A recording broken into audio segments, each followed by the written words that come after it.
Empezando. Sí, doctora, se escucha. Ya, vamos.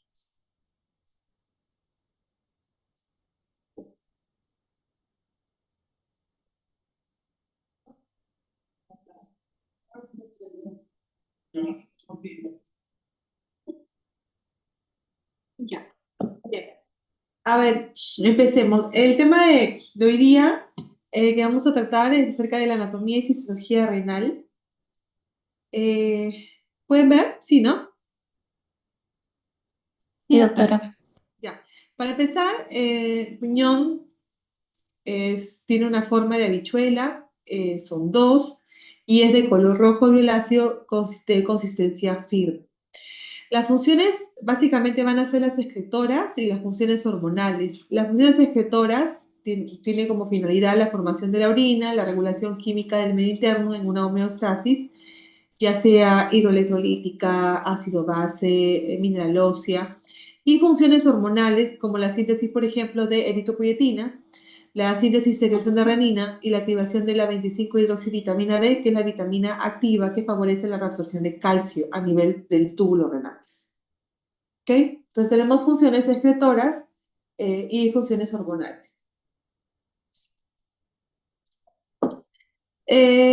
Haciendo un resumen de la función renal, sabemos que el riñón se va a encargar de la regulación hidroelectrolítica, de la excreción de desechos metabólicos, de la excreción de sustancias bioactivas, de la regulación de la presión arterial, regulación de la producción de glóbulos rojos por la eritropoyesis y la eritropoyetina, que se secreta a nivel renal, y la regulación en la producción de vitamina D, que favorece la reabsorción de calcio y la eliminación de fósforo por la acción de la PTH, al igual que la gluconeogénesis que favorece a la síntesis de glucosa.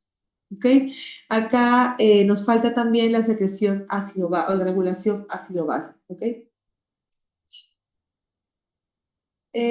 ¿Cuáles son los requisitos para una buena función renal? Que haya un adecuado aporte de sanguíneo, una integridad anatómica y funcional y una vía urinaria permeable. Es por eso que cuando decimos que cuando hablemos de injuria renal aguda, este problema o este síndrome se va a dar cuando se altera cualquiera de estos tres factores, o el aporte sanguíneo, o la integridad anatómica y funcional del riñón, o una alteración de la permeabilidad de la vía urinaria.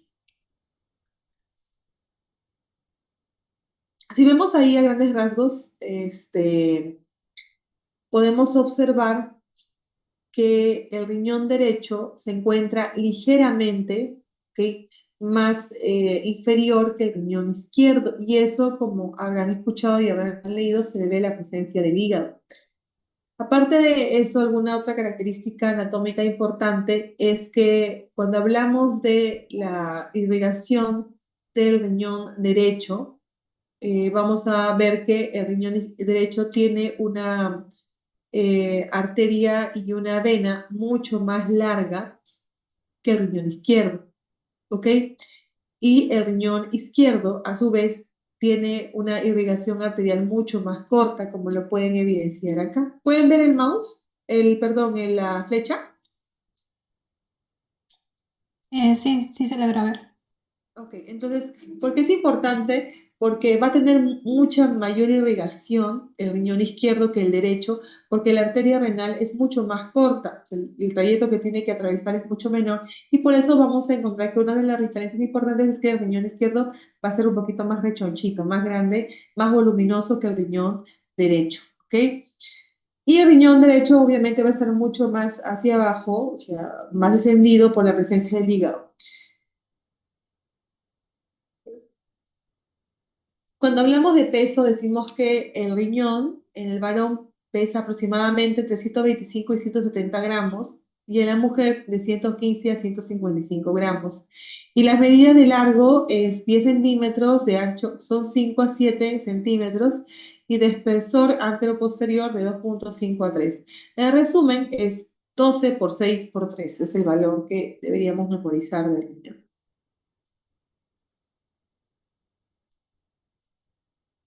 Bien. El riñón se va a encontrar, si ustedes pueden ver aquí la anatomía, se va a encontrar de adentro, o sea, el eje con el que va a ir va a ser de adentro hacia afuera, ¿ok? y de atrás hacia adelante. ¿Okay? Es de adentro hacia afuera y de atrás hacia adelante. El riñón izquierdo, como sabemos, está un poquito más arriba que el riñón derecho y parte desde el T2 hasta L3. En cambio, el riñón derecho es de L1 a L3. Entonces ya vamos viendo varias diferencias entre uno y otro que debemos tener en consideración. Entonces, primero vemos cómo está ubicado, cuál es el eje, quién es más voluminoso que otro y cuáles son las medidas. Entonces, cuando hablamos de referencias costales, decimos de que el riñón izquierdo, como sabemos que está un poquito más arriba que el derecho, parte de la costilla número 11 hasta la costilla número 12, a diferencia del riñón derecho que está en constante contacto con la costilla 12. ¿Ok? Pero en general de T12 a L3, ¿no? Salvo el riñón izquierdo, el riñón derecho que parte de L1 a L3. Bien. En cuanto a la segmentación, vamos a ver anatómicamente, porque estamos ahorita en la parte anatómica, en la imagen en el riñón, cuando hablamos, tienes una cara anterior, una cara posterior, un polo superior, un polo inferior y una cara medial y una cara lateral. Cuando hablamos de la parte anterior, decimos que el riñón está en contacto con múltiples órganos. En el segmento superior, el segmento antero superior, segmento antero inferior y segmento inferior. ¿Okay? Y cuando hablamos de la cara posterior, ya decimos que es el segmento superior y segmento posterior. No está dividido por póstero superior o póstero inferior, solo el segmento posterior y el segmento inferior. Bien, en el riñón derecho, que puede ser pregunta de examen, decimos de que la cara posterior está ubicado, no sé si pueden ir bien, no sé si pueden ver bien. ¿Pueden ver bien?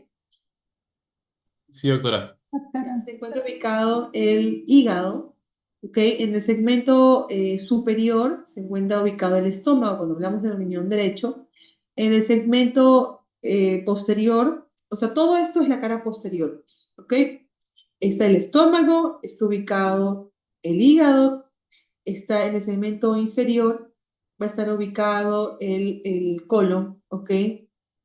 La flexura hepática del colon. Y cuando hablamos del riñón derecho, en la cara anterior, a ver que está ubicado el estómago, está ubicado la glándula suprarrenal, va a estar ubicado el estómago, ¿ok? Va a estar ubicado el vaso, ubicado el páncreas, ¿ok? El colon descendente y va a estar ubicado el yeyuno. Y en la cara posterior van a estar ubicadas las costillas, mayor porcentaje, el músculo diafragmático también. En la cara lateral vamos a encontrar el músculo transverso abdominal, el músculo cuadrado lumbar y el psoas, al igual que en el riñón izquierdo. Cuando hablamos acerca de la grasa y la fascia renal, la única función, bueno, una de las funciones que tiene es ser aislante y ser protector ante un golpe o una contusión renal. Entonces, esa fascia renal está por fuera de la cápsula renal, esta es la fascia, es de puro tejido conectivo, que va a servir como aislante térmico y como protector. Entonces, un acúmulo de grasa extraperitoneal, aquí van a ver la presencia de grasa, ¿ok? Y tenemos la cápsula fibrosa. Por encima de la cápsula fibrosa está la fascia renal. Aquí la van a observar bien. Esta es la fascia renal, o sea, este es el riñón, ¿ok? En el seno y está con sus vasos, la arteria y la vena, ¿ok? Y acá tenemos una grasa perirenal. Y fuera de esta grasa perirenal tenemos la fascia renal. Esta fascia renal tiene dos hojas, la hoja posterior y la hoja anterior. La hoja anterior es la fascia digerota y la fascia posterior es la fascia Zuckerberg. Igual está compuesta por tejido conectivo que se va a encargar de cubrir a todo el riñón porque va a servir como aislante térmico, o sea, obviamente junto con la grasa, va a servir de protector y de fijador. ¿Ok? Entonces acá tenemos nuevamente la cápsula, la fascia renal. La fascia renal tiene una cara anterior y una cara posterior. ¿ok? Este es el riñón con su cápsula renal y esta es la cápsula adiposa o la perirenal, ¿ok? Y esta fase renal va a continuar, ¿ok? Hasta ser llamado a transformarse en fascia transversal.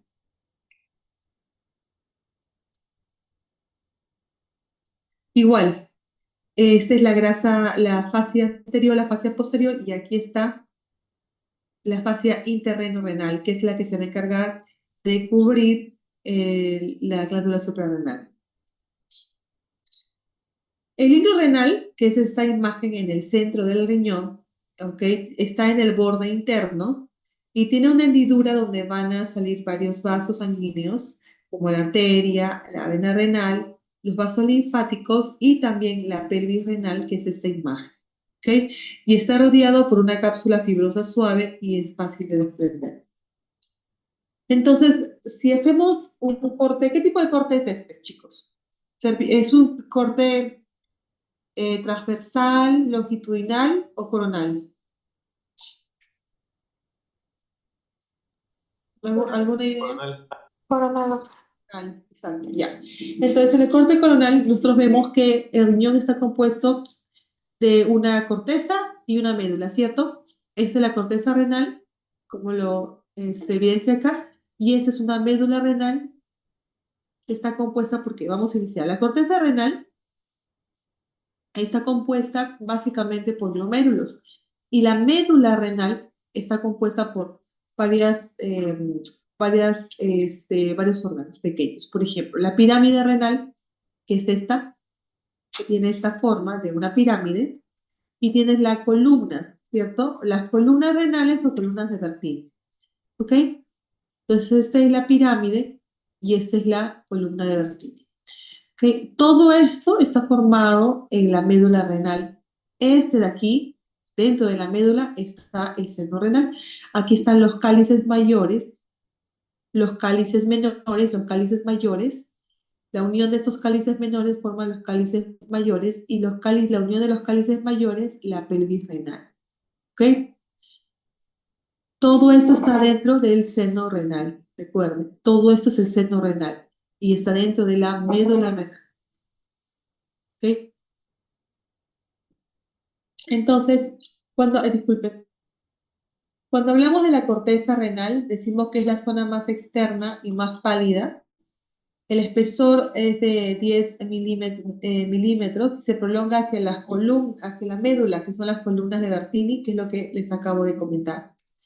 Y la médula, en cambio, es una zona media interna y oscura. Está dividida por 8 y 18 pirámides renales. Esa es la médula. Cada pirámide renal, 8 y 18, está formado y forman la médula renal. ¿Ok? Y en su ápice forma la papila, de 10 a 25 pequeños ductos piramidales. Mire, aquí está.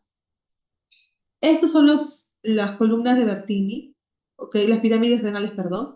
Estas pirámides renales van a salir las papilas renales. Más adelante va a haber una imagen donde la pueden evidenciar, pero cada papila renal va a entrenar en los cálices menores y en los cálices menores a cálices mayores y a la pelvis renal. Entonces acá dice, cada zona interna en la misma médula, cada zona interna y oscura y está dividido por 8 18 pirámides renales. ¿Ok? Y bueno, en su ápice forma la papila. Aquí está en el ápice, llegan a formar la papila y la papila llegan a drenar a los cálices menores. ¿Okay? En cuanto a la irrigación renal, sabemos de que hay una arteria renal única, aunque pueden haber algunas otras más, inclusive doble o tres. Es más frecuente que encuentres doble arteria renal. ¿Ok? Y se divide en la rama anterior, en la rama posterior. ¿Ok? Aquí lo vamos a evidenciar mejor. Mira, aquí está la arteria renal, que pueden ser una o dos. Y sabemos, obviamente por anatomía, que cuando hablamos del riñón izquierdo, pues está mucho más cercana, o sea, es mucho más pequeño el trayecto en cuanto a la arteria renal. Y vemos acá que esta arteria renal se va a dividir en dos. Entonces, en arteria segmentaria superior, que va a irrigar a todo el segmento superior. Este de aquí es la arteria anterior de la arteria renal. No sé cómo, a ver, esta es la arteria superior, esta es la arteria anterior. Esta arteria anterior se va a dividir en dos. a la misma vez en arteria segmentaria anteroinferior y en arteria segmentaria anterosuperior. Entonces, arteria superior que irrigan todo el segmento superior, arteria anterior, y de la anterior puede ser anterosuperior o anteroinferior, ¿ok?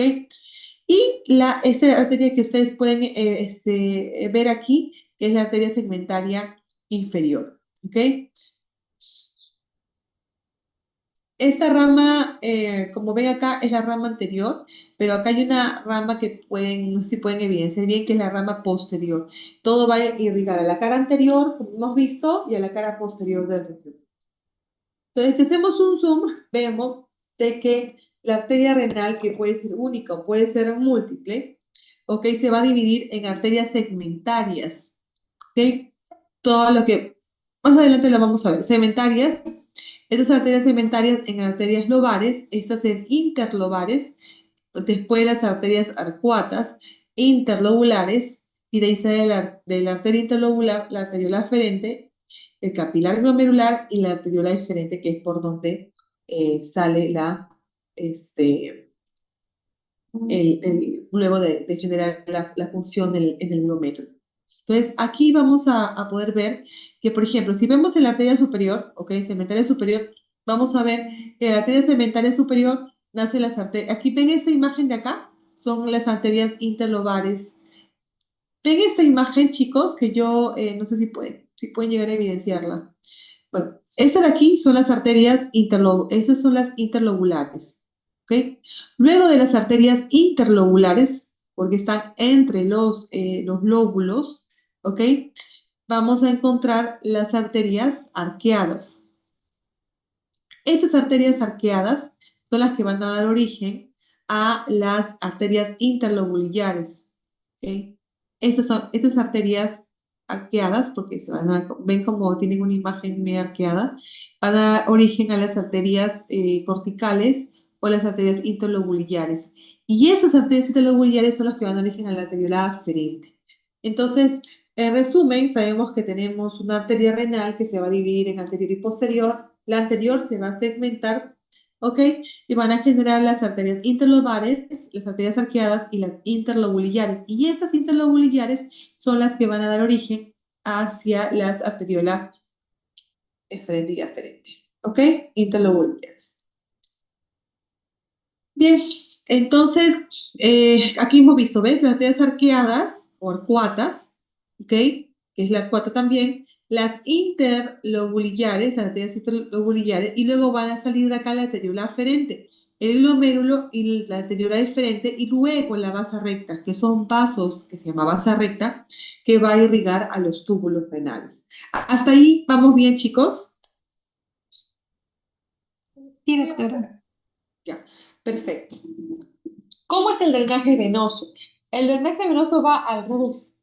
Tenemos, por ejemplo, acá, no sé si ven acá el plexo capsular.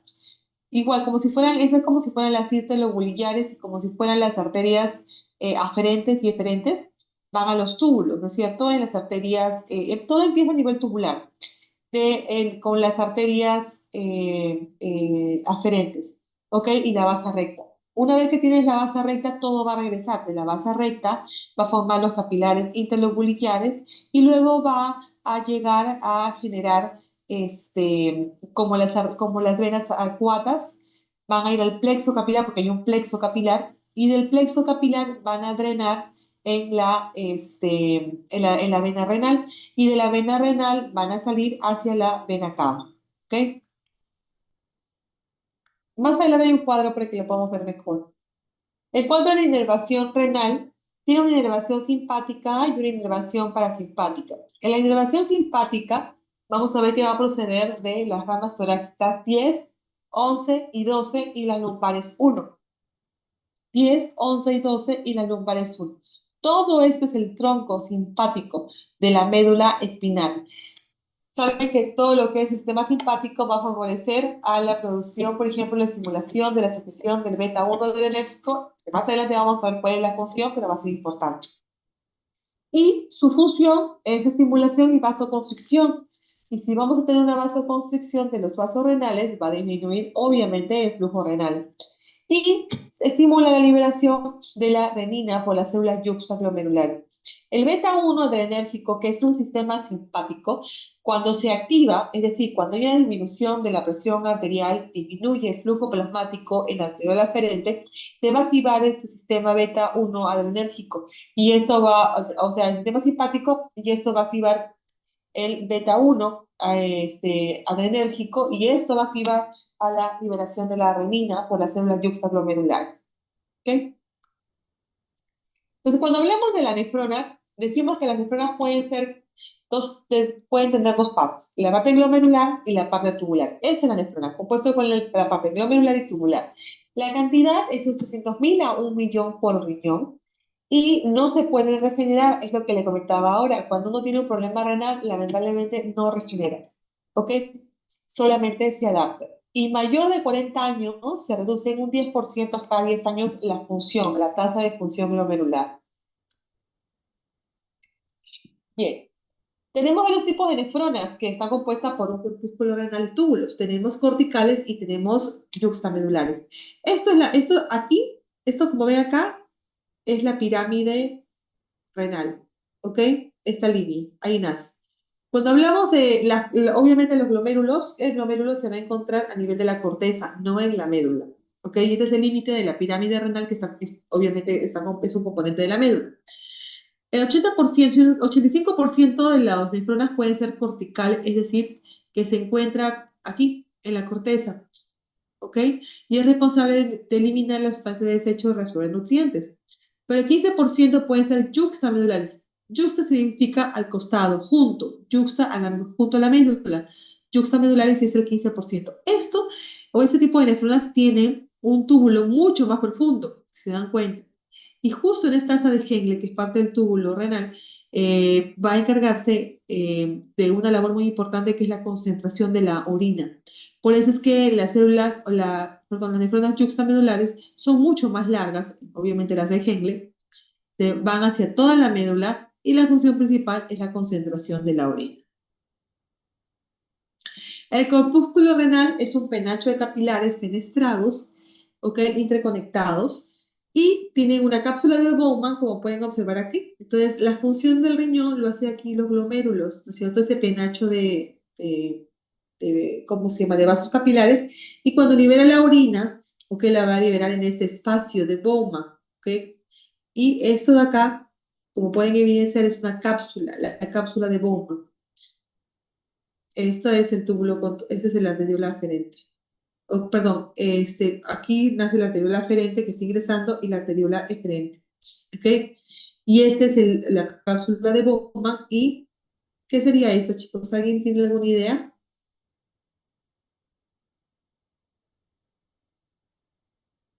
¿Alguien tiene una idea que sigue de acá? ¿El túbulo contorneado? Proximal. ¿Ok? Entonces, el río sanguíneo del riñón es el 20% del gasto cardíaco, es el 20% de todo el gasto cardíaco, que aproximadamente es 1.200 mililitros por minuto, llega a nivel de la arteria renal. ¿Ok? Hay dos penachos capilares, los glomérulos y los peritubulares. Una de las funciones del riñón que les había comentado es la filtración glomerular. Entonces, en etapas inicial de la formación de orina, depende mucho del flujo capilar glomerular, o sea, de la cápsula que se encuentra en la cápsula de Bowman, o cubierto por la cápsula de Bowman. Necesita la albúmina y las globulinas, que son excluidas por la barrera de filtración, y hay iones inorgánicos como el sodio, cloro, potasio, bicarbonato, y solutos orgánicos como por ejemplo la glucosa, la urea, aminoácidos y péptidos, que tienen muy bajo peso molecular y de concentración similar a la del plasma, y libremente pueden ser filtrados a nivel del glomérulo. ¿Okay? Y la tasa de filtración al día son más o menos 125 mililitros por minuto. Cuando tú hayas la depuración de que tiene 24 horas, calculada o medida, igual te lo va, es la tasa de filtración glomerular, ¿ok? Es aproximadamente de 125 mililitros por minuto. En cuanto a la barrera de filtración, que pregunto hoy día, tiene tres capas. Está el endotelio capilar fenestrado, está la membrana basal glomerular, la membrana basal glomerular, este es el epitelio que está fenestrado, tiene fenestra, huequitos, la membrana basal glomerular, y estos son los podocitos, ¿ok? Los podocitos, los pedícelos, y aquí, donde dice D, es el diafragma, que va a favorecer a que no se filtren toxinas y no se filtren proteínas, ¿ok? El endotelio fenestrado tiene un tamaño de poro que es de 70 a 100 nanómetros.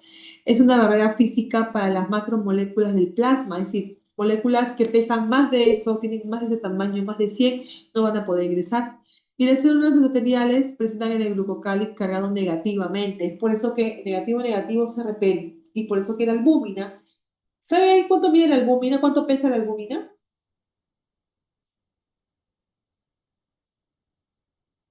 Aproximadamente. ¿Qué cosa?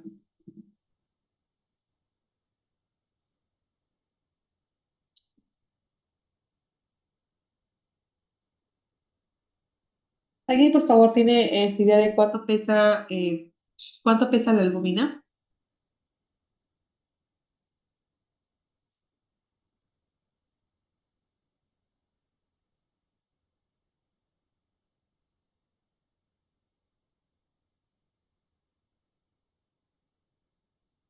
¿Nadie?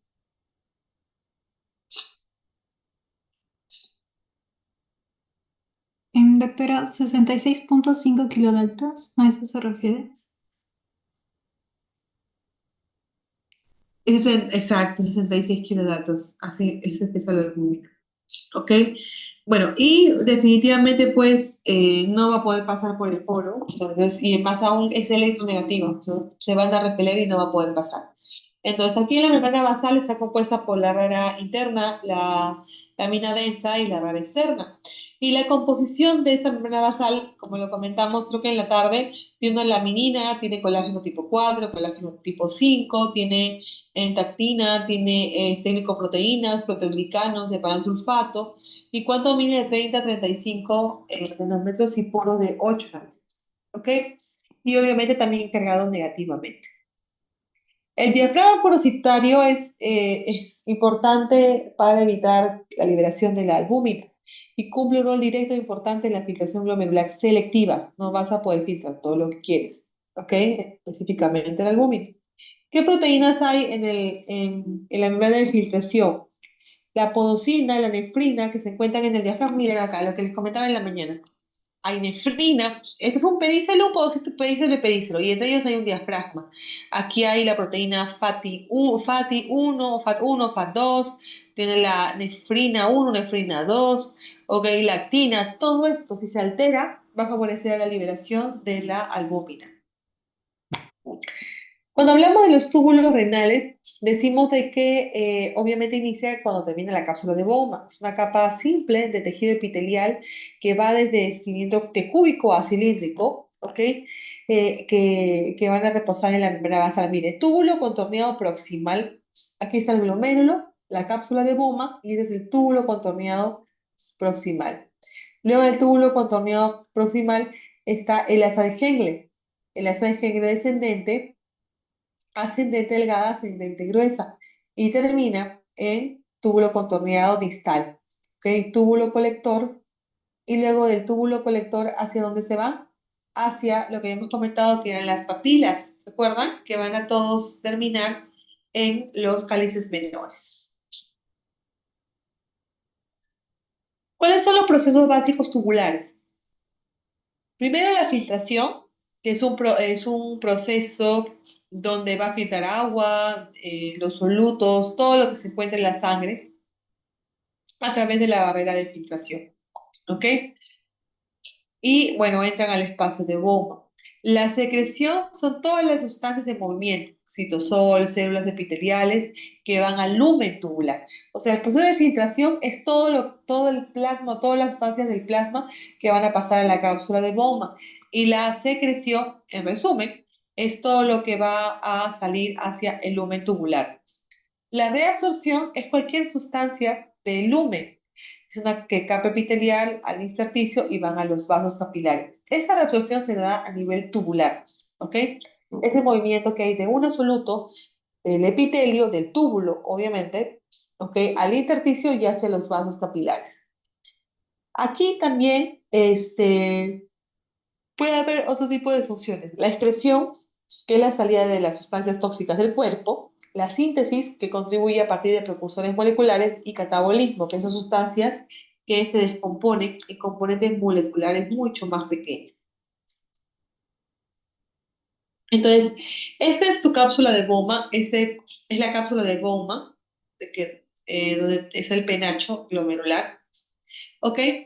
Y aquí en la cápsula de Bowman y el espacio de Bowman, vamos a tener que se va a unir, como pueden observar aquí, de la arteriola. Mire, aquí está la arteriola aferente, el glomérulo, donde se genera todo a través de la membrana la membrana de filtración glomerular, ¿no es cierto? Se va a generar pues la salida de ciertas sustancias, ciertos solutos, sodio, agua, etcétera, y van a pasar a la cápsula de Bowman.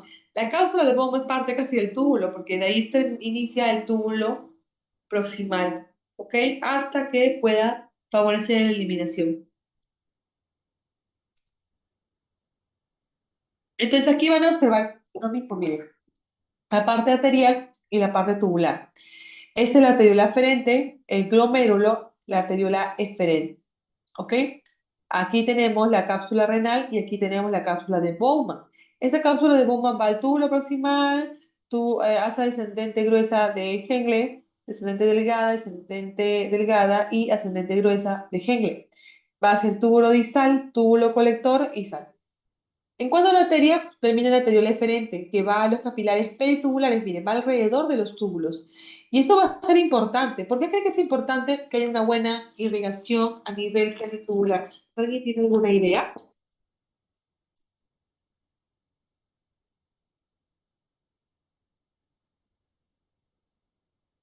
¿Nadie? Para la absorción, Para la absorción, ya bien. ¿Quién más?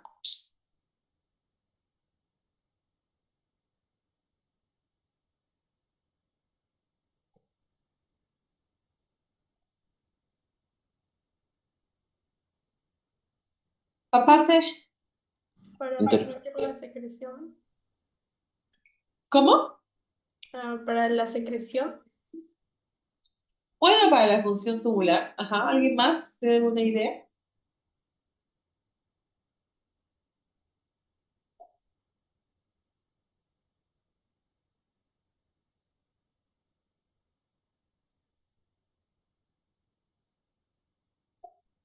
Ya. Lo que pasa es que ustedes se van a dar cuenta, o más adelante lo vamos a ver, que los túbulos o el túbulo tiene muchas bombas, ¿cierto? O muchos tipos de transporte, tanto activos como pasivos. En este caso, los activos requieren ATP para funcionar.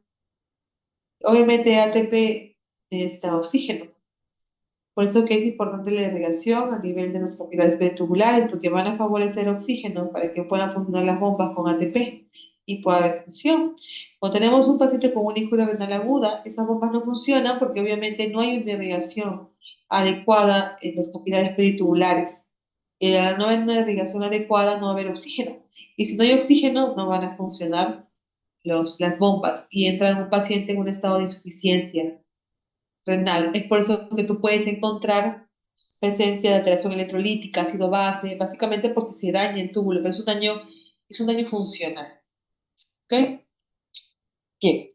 Sabemos que el transporte tubular son transportes pasivos, con una difusión simple, difusión facilitada y difusión a través de canales o poros, y activos, como por ejemplo anión, en contra del gradiente eléctrico y requieren sí o sí fuentes de energía. El túbulo proximal, para que más o menos se entienda, es donde se reabsorbe casi el 80% de todo lo que se ha filtrado, es decir, de todo lo que ha pasado a la cápsula de Bowman. Tiene microbiosidades apicales y la membrana vasolateral, son casi cúbicas en realidad, y tiene dos tipos de porciones, la porción tortuosa o la parte convoluta y la parte recta. ¿Ok? En este túbulo se va a resolver, miren todo lo que se reabsorbe. Se resuelve agua en el 90% de los casos, el sodio, el cloro, ¿no es cierto? Y todo eso sale de la cápsula de Bowman. En cuanto a la histología, es un epitelio cúbico simple, Tiene una membrana citoplasmática, como ven acá, y acá tiene un ribete en cepillo, ¿ok? Más de 20 veces de la superficie apical, tiene una superficie lateral, que es lo que van a observar acá, que son numerosos pliegues también, y un complejo de interdigitación. Y tiene un núcleo único, ¿ok? Y el citoplasma está compuesto por el aparato de Golgi, este es un núcleo único, y acá por el aparato de Golgi, está compuesto por las mitocondrias largas en forma de bastón, no se puede evidenciar, y numerosos lisosomas apicales, estas de acá, como si fueran unas vacuolas. En el túbulo proximal se va a reabsorber, como dije, casi el 80% de todo lo que está filtrado, 60-70% de cloro y agua, 90% de bicarbonato, glucosa, aminoácidos, fósforo, urea, ácido úrico, calcio, magnesio. Y se va a secretar a la luz o al lumen aniones de urato, cationes orgánicos y fármacos unidos a proteínas. En el asa de Henle, tenemos que el túbulo proximal lleva a una rama descendente delgada de Henle, que es lo que pueden ver acá. Rama descendente delgada, rama ascendente delgada y rama ascendente gruesa. ¿Ok? Entonces acá tenemos esta paz, que es la paz recta, y la paz convoluta. El asa de Henle reabsorbe aproximadamente el 15-25% del sodio que se ha filtrado. Los mecanismos es de contracorriente y esto va a generar un medio hipertónico a nivel de la médula. ¿Okay? La rama delgada ascendente es altamente permeable al agua, es decir, va a favorecer a la reabsorción de agua, ¿ok? Pero aumenta la absorción activa de sodio, ¿ok? Y en la rama, en el túbulo descendente, en el túbulo distal, tiene un túbulo contorneado distal, como pueden ver aquí, ¿ok? De la arteriola, esta es la aquí, es la arteriola aferente, ingresa, ¿ok? Y de la cápsula Bowman, túbulo contorneado proximal con sus dos paz convoluta y paz recta. El asa descendente delgada de Henle, ascendente delgada, ascendente gruesa de Henle, y tenemos el túbulo distal. El túbulo distal está compuesto, obviamente, por un túbulo contorneado distal y un túbulo colector. ¿Ok? El túbulo contorneado distal reabsorbe aproximadamente 10% a 15% de agua y cloruro de sodio 5% por mecanismo contracorriente. Y aquí es donde activa la PTH. Les comenté en la mañana que tiene mucho que ver con el equilibrio del calcio y fósforo. Y aquí es importante lo de acá un poquito, tener en cuenta que el aparato yuxtaglomerular, ¿alguien ha leído acerca del aparato yuxtaglomerular? Chicos,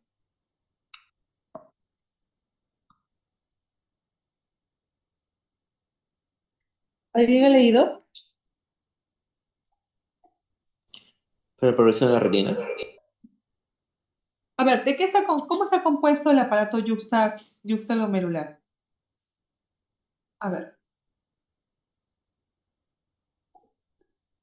¿alguien que pueda responder?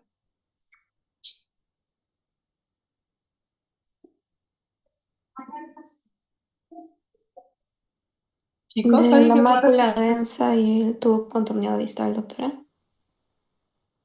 ¿Qué más? Está compuesto por tiene tres componentes. ¿Cuáles son?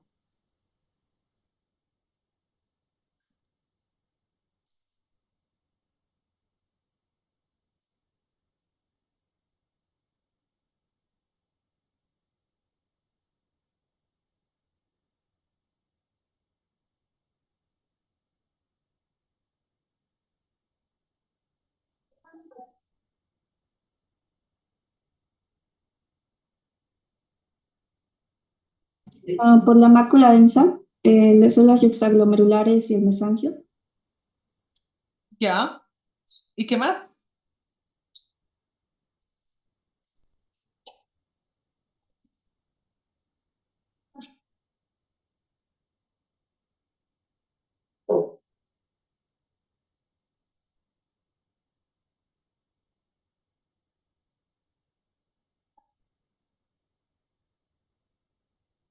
Está compuesta por las células yuxtaglomerulares, está compuesta, ¿me escuchan, no, chicos? Sí, Por doctora. las células de la mácula densa y está compuesta por las células mesangiales. Bien. ¿Alguno de ustedes sabe cuál es la función, por ejemplo, de las células yuxtaglomerulares? La secreción de renina. La secreción de renina, secreción de ok. renina. ¿Pero qué estimula esa secreción de renina? ¿Se acuerda que habíamos hablado acerca de los receptores beta-1 adrenérgicos? Esos receptores beta-1 adrenérgicos son los que pueden ver, sensan la presión. Si la presión baja, ok, se activan los receptores beta-1 adrenérgicos para generar más vasoconstricción. Entonces, el primer estímulo para secretar la renina por las células yuxtaglomerulares, sabemos de qué es la activación del beta-1 adrenérgico. Segundo, ¿cuál es el segundo estímulo para esto? La ¿Alguien sabe? ¿Alguien ha vasoconstricción. leído? La Ya, vasoconstricción. ya. Primero es la presión sanguínea, ¿ok? La segunda es la activación de los receptores beta-1 adrenérgicos, ¿cierto? ¿Qué más? Falta uno.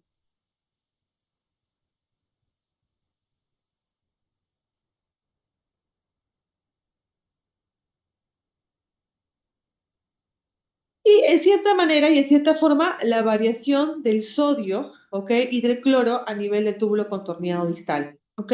En cambio, ¿qué hace la mácula densa? ¿Cuál es la función de la mácula densa?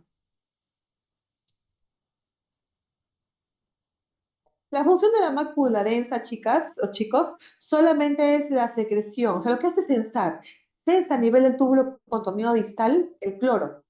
Y al censarlo, o lo zeta, ve que va a haber que hay un tipo de alteración, una disminución, cuando hay una disminución de la presión arterial, y va a estimular a que las células yuxtaglomerulares generen gran cantidad de renina.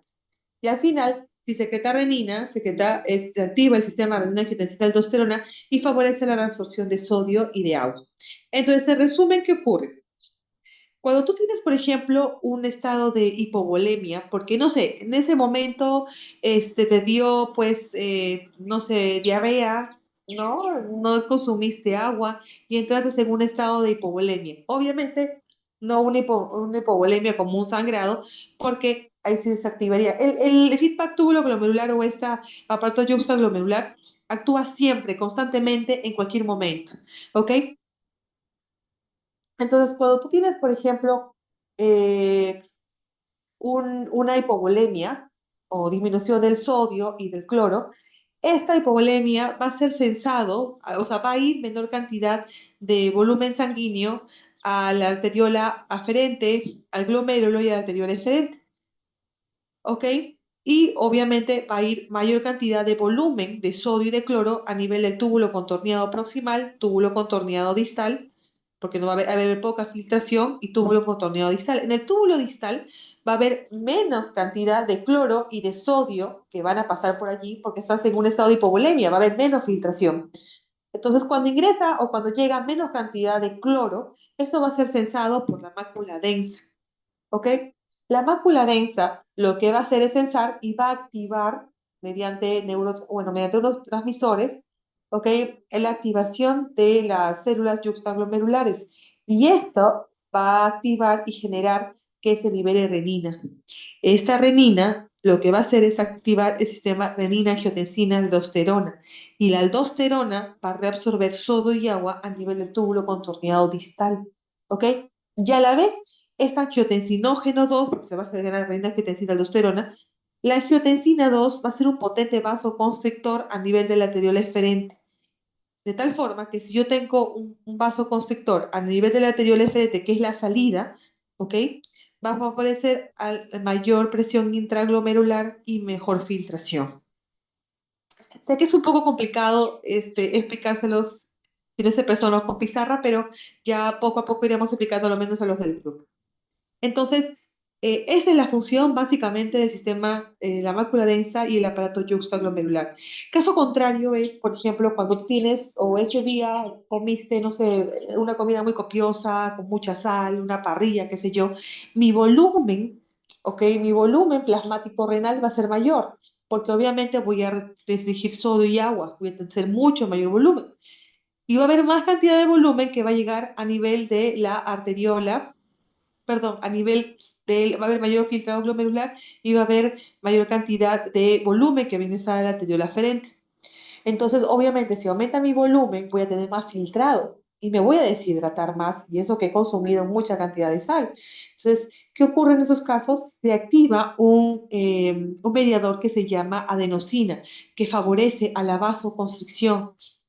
Esa vasoconstricción va a ser muy importante porque esta adenosina favorece a que disminuya el diámetro de la arteriola aferente y de esa manera no aumenta la presión intraglomerular y genera prostaglandina que va a disminuir también la vasoconstricción, o sea, va a dilatar la arteriola eferente, de tal forma que el filtrado glomerular va a regularse. Entonces, esta vasoconstricción y vasodilatación entre la arteriola aferente y eferente es muy importante para mantener una tasa de filtración glomerular de 125 mililitros por minuto.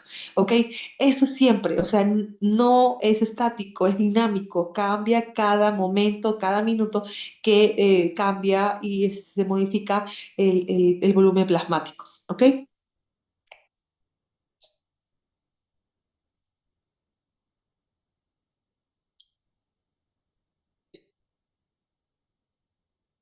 Bien. ¿Hasta ahí alguna pregunta? No, doctora, todo claro.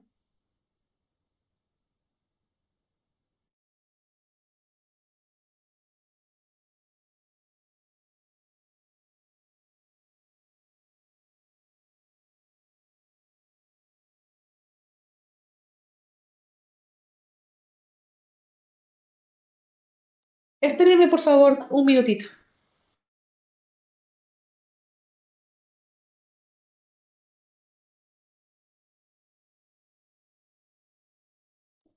Ya, en el túbulo colector existen dos células principales que van a secretar principalmente, reabsorben sodio y cloro, ¿ok? Y secretan potasio. Básicamente es función de la aldosterona, donde va a actuar la aldosterona, ¿ok? Y segundo es que va a generar la absorción de agua en presencia de la hormona antidiurética.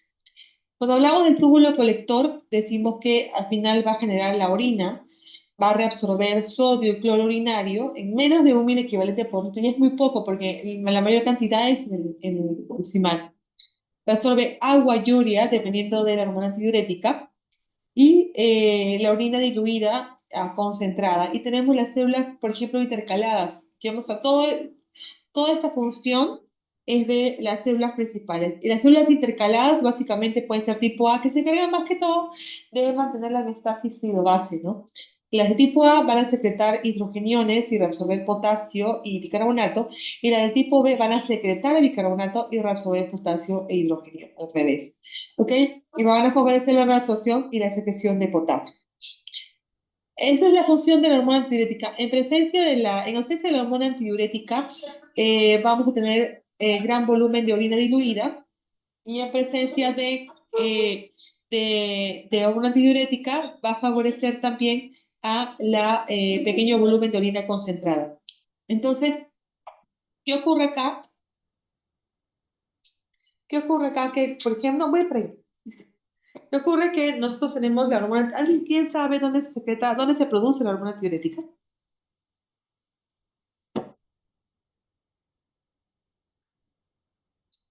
¿Alguno de ustedes, chicos, sabe dónde se produce la hormona antidiurética? La hipófisis. En la adenopófisis. ¿En la hipófisis?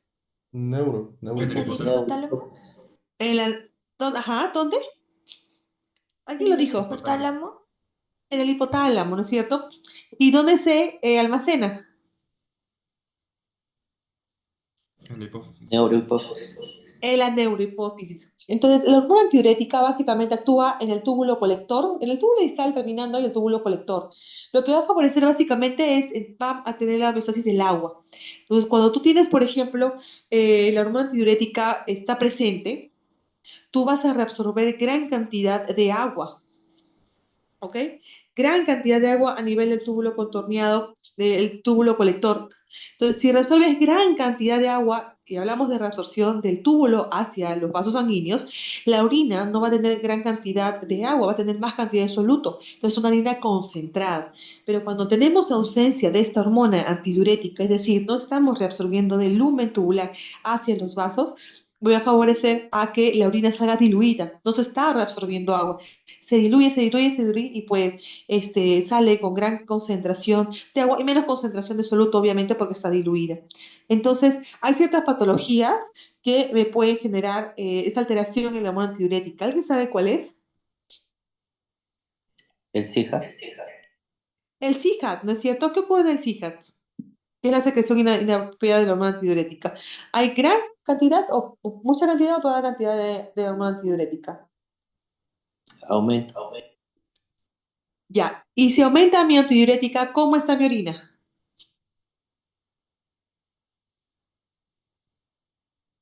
Concentrada. Está concentrada. ¿Qué otra patología saben ustedes que puede generar que se altera la hormona antidiurética?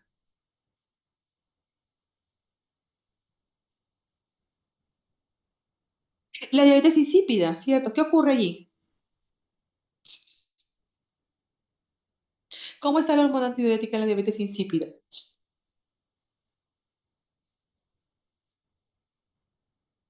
Está disminuido. ¿Ya? ¿Qué más?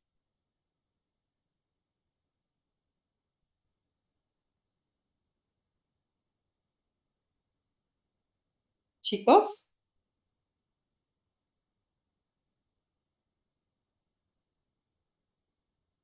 ¿me escucho?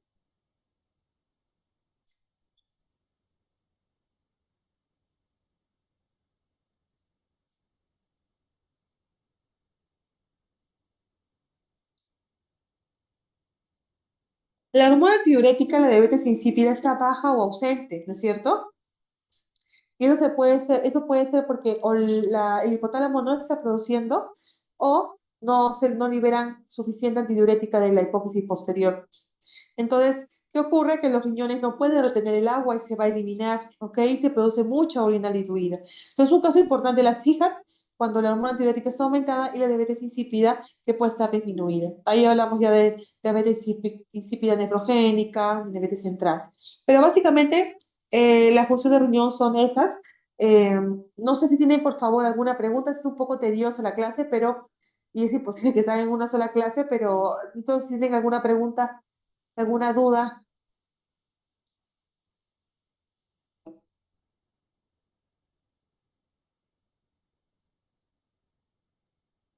Ok, igual de todas maneras, cada clase práctica que tengan siempre se va a poder reforzar el tema de acuerdo a la patología que veamos, ¿ok? Bien, chicos, si no hay ninguna pregunta, igual si tienen alguna pregunta, por favor, con el delegado me la hacen saber y me la escriben por WhatsApp. Yo en cualquier momento lo respondo, ¿ok? Sí, doctora, ¿podría compartir la PPT, por Sí, favor? sí, claro, claro. Ahora le voy a compartir. Ya, muchas gracias, doctora. Ya, Hasta luego. listo. Cuídense. Doctora. Gracias, doctora. Gracias, doctora. Clara. Gracias, doctora.